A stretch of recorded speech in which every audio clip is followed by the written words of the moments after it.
I think I immediately think back to this woman I met one year on Cortez Island in BC. She was in her 80s, I think. So she'd been retired for a long time, and she was just volunteering at this retreat center because that's just what she wanted to do.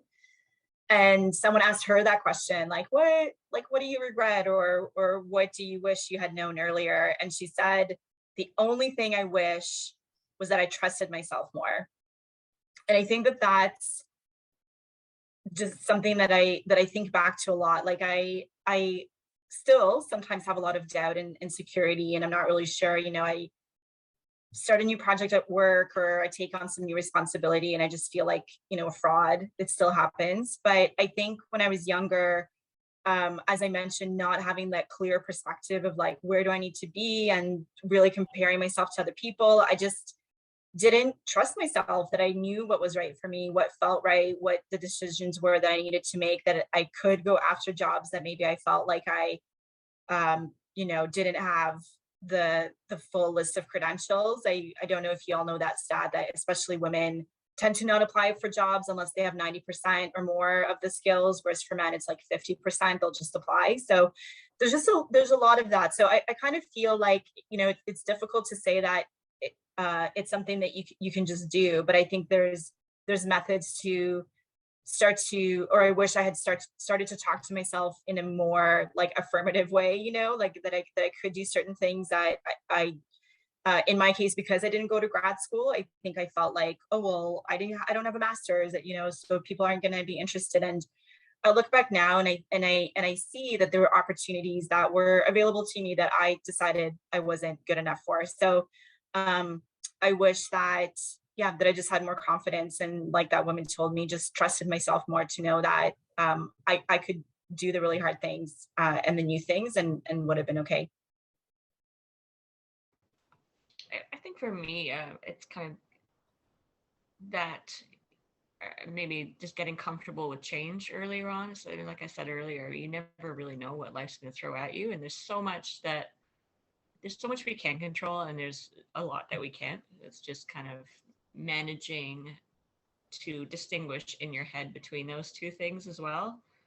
Because it's not always, I think I sometimes, still, and I'm better at reminding myself now that I can't, oh wait, no, that's a thing that I can't control. So let's just let that go. And it's getting to that point, and I can do it a lot better than I used to be able to. So I think it's those two things. I get comfortable with change earlier, and then learn to distinguish between what I could and couldn't control, and let go of the stuff that I can't control and work on the stuff that I can.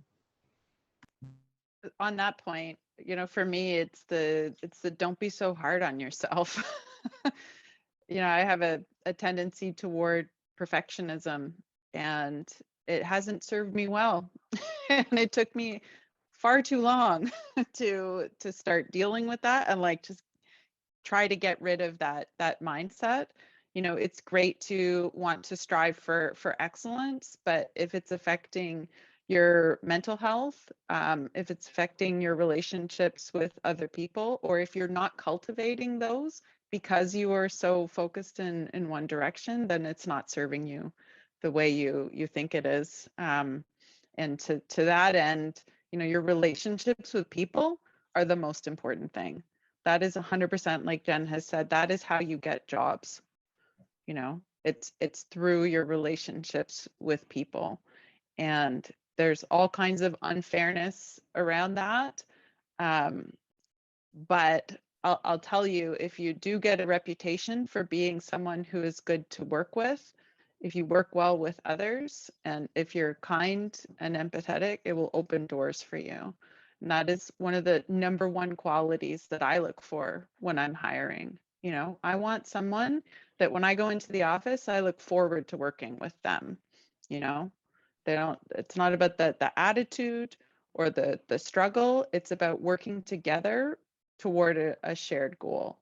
So keeping that in mind, that it's through people that you'll ultimately achieve success in the workplace, in my workplace anyway, in the public service.